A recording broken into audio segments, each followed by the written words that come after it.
These home audio mini amplifiers have always been real popular on my channel. Check a link in the video description to the other ones I've tested. Today we're looking at a new model from Douk Audio. At the time of the video is $129 on Amazon. The model is ST-01. Call me ST3, alright? ST3. Douk Audio, aka Knob Sound, has been very popular with these mini amps on Amazon, but I did find it interesting that AIYIMA makes an exact copy of this one for $129, the T9. So if one is out of stock, you can check for the other. The one I purchased was, again, the Douk Audio ST-01. I did buy this off Amazon. Here is what's included. You have an owner's manual, which tells you all about the amplifier as well as the remote and other things. Let's see what else is in here. We also have a guarantee card and a qualified certificate. USB-A to USB-B cable, about 6 feet in length, blue in color. It's nice to have that included. Wireless remote control, that's what I'm talking about. It does, however, require 2 AAA batteries, which are not included, so make sure you got some on standby. Then we have the power cord here.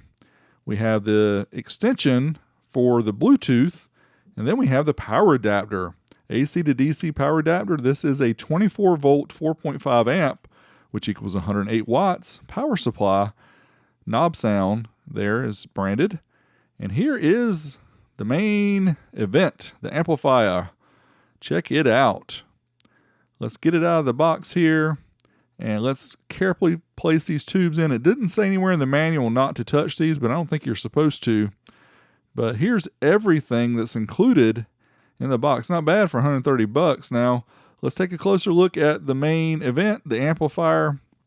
You can see the retro vacuum tubes on the top. It uses 6K4 vacuum tubes, but they can be replaced by other models. Uses 7 pins on the bottom. It's not very difficult to plug those in to the top of the amplifier. Pretty easy. And overall, yeah, I like the look of this thing. Check it out. In addition to the backlighted VU meter, we also have a volume control which handles multiple functions. You can use it to turn the unit on, also to select between the different inputs from Bluetooth, RCA, optical, coaxial, and PC USB. Or you can also make this selection via the remote by touching the select button. It switches also, which is very cool. Again, most of these mini amps do not come with the remote, so this was a much appreciated addition to this mini amplifier. Also, we have bass and treble controls, plus or minus 6 dB, IR sensor there in the center. And let's flip it around and look on the back. You can see there's several things going on here. We're going to point them out. We have the Bluetooth antenna connection, RCA inputs, coaxial and optical digital inputs, as well as a PC USB, which works with different models. We'll talk about that later. Line output for sub or amplifier. Speaker outputs using binding posts, and the power input, 24 volt, 4.5 amp included power supply that works great. And we'll find out again how much power we get from all that. Let's go ahead and get this Bluetooth antenna added on to the back to give us some super duper range. And I'll talk about that range later too, which was quite impressive. As far as dimensions go, this is small, 115 millimeters by 98 millimeters by 54 millimeters, the inches there included. Now, I'm sure a lot of you see these power ratings these amplifiers have. We never know what they really are. So let's hook it up to our amplifier dyno and find out. What we're going to show here is the wattage output, the ohm load, and then the voltage we're showing you can just kind of not watch because that's just the voltage powering the dyno. That's not the voltage of the amplifier. First up, 8 ohm stereo. It does not give a rating. The amp just says 100 by 2 kind of max output. So see what we get here. Certified as 1% distortion, and we get right around 30 watts, 1% THD, which for one of these mini amps, that's really quite a bit of power at 8 ohms. Uncertified takes us up to clipping, and as with most of these little chip amps, really 1% THD, it just hits it hard and starts clipping. So 31 watts per channel there, which is virtually the same. And as you can see here dynamically, yeah, again, virtually the same. That is, again, something we kind of expect from these chip amps. Now let's try 4 ohm stereo. Again, rated 100 by 2, I don't know. But let's try it certified first to 1% distortion using a 1 kilohertz tone. And check this out. Yeah, 54 and 52 watts. certified, so that's not bad for an amp that'll fit in the palm of your hand. Uncertified up to clipping. As before, we don't expect a whole lot different than the certified run, and right about the same, 55 and 53. Some people ask sometime about the differences in the wattage. I wouldn't worry about that because it's so close you'd never hear it. I mean, you never hear the difference between a couple watts. Dynamic RMS, 51 and 53. So overall, not too bad. Next up, we're going to look at the line level output. We're going to measure voltage in THD. It is via a 3.5 millimeter jack. I really wish it was RCA's, but I think they did the 3.5 because they didn't have room. So what we're going to do here is a 1 kilohertz tone. We're testing voltage on the left, distortion on the right.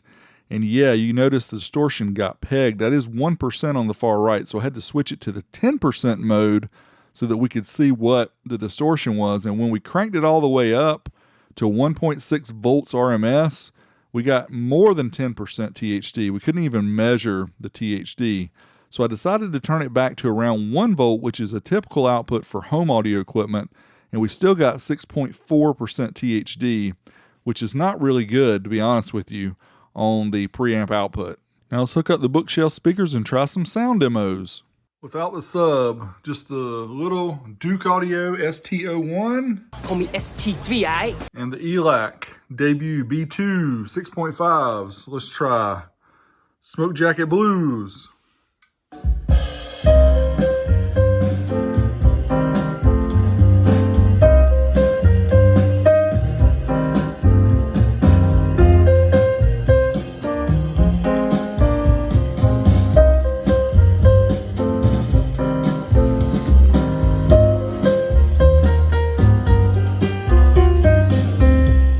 Try a little back rub YouTube audio library.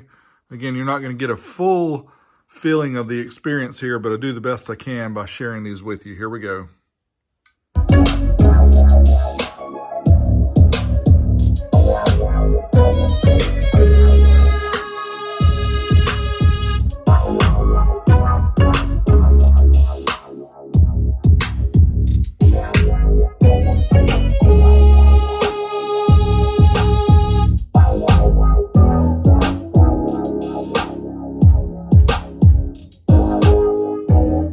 Next up, I thought it'd be cool to go ahead and add a subwoofer. We're adding a Polk Audio PSW10.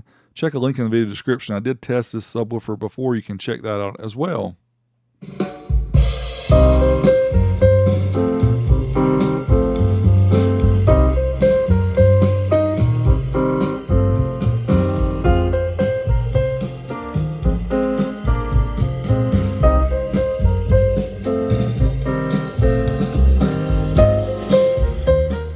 Back rub with the subwoofer.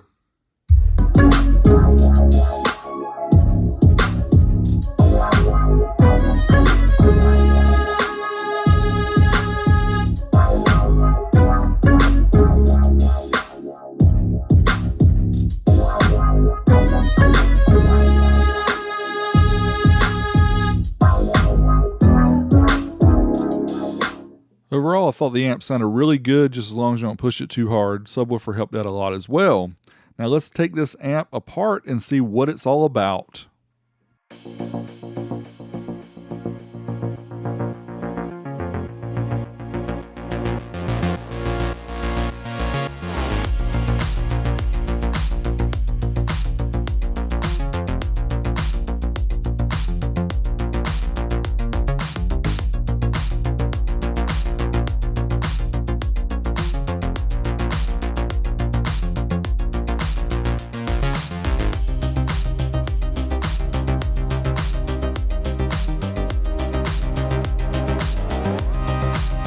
The amp is really two different parts here, two different motherboards. The bottom board is the one for the output that has a chip on it. The top one is the input board. It has all the switching and everything. Here's a very close-up view of this chip.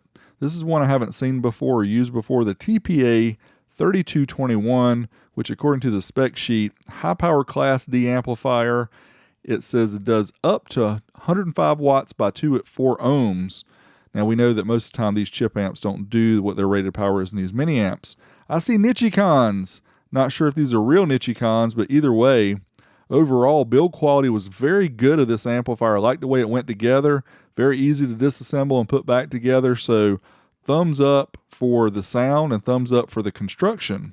Next up, we're going to talk about pros and cons. Things I like, things I think could be better, at least things to be aware of. First off, the looks. I like the look of this amplifier. Has multiple inputs, analog as well as digital. Remote is cool to have a wireless remote with a mini amp. VU meter, yeah boy, backlit. Sound up to mid volume was really good. Has an aux output for a subwoofer or another amp. As for the Bluetooth range, I went outside and was at least 75, 80 feet away from my house before it started breaking up. That's awesome. Next up, things that could be better. No volume indicator. You have no idea how loud the volume is. Single VU meter. I'd love to see two. And yes, they have a $500 model that has two Douk audio. You can send me one of these if you want. Tubes are for the preamp only, not for the output. That's actually not a bad thing. There's no headphone output. The aux out is 3.5 millimeter. I think that's just a size restriction why it's not RCAs. There's no phono input. Batteries are not included, so you will need some AAAs. The sound at high volume, you can tell it runs out of steam. Preamp out THD was a little bit high. However, I didn't notice that with a subwoofer attached. With a subwoofer, it does sound a whole lot better overall. So I thank you guys, as always, for watching my videos. This was a fun one. I had a whole lot of content. I didn't want to bore you to death with a 30-minute video, but I probably could have. But this amp was really impressive for 130 bucks. Home audio, amplifier with the tubes on the top. They glow. It's very awesome. Sounds great. Check links in the video description. Thanks for watching. Big D, I'm out of here. For those who stuck around extra, I gotta have some extra things to show you here on this preamp board. This first chip here is a USB audio 24-bit 192 kilohertz SA9123. In the center, there's another chip. This one is for the digital and optical coaxial processing, the MS8412. A little bit further over on the board, another chip. This one is for the analog audio processing, the CD4053Q. And on the far right, that very tiny, itsy-bitsy little chip. This is a Bluetooth module, the JL BP09143. Now in the specs of the amp, it says 3 ohms to 8 ohms. We don't have a 3 ohm test. We do have a 2.67. So let's try it certified first. And here you go. 56 and 60 watts at certified, which is the 1% distortion. Let's try uncertified up to clipping. As we've shown before, it's probably going to be about the same. A little bit more, 65 and 60 watts, which is actually more than the power supply can supply, but we've shown that before, but these power supplies can supply a little bit more than they're rated. Dynamic 69 and 70. Big D out. You know how them sound waves go? Hustle every single day.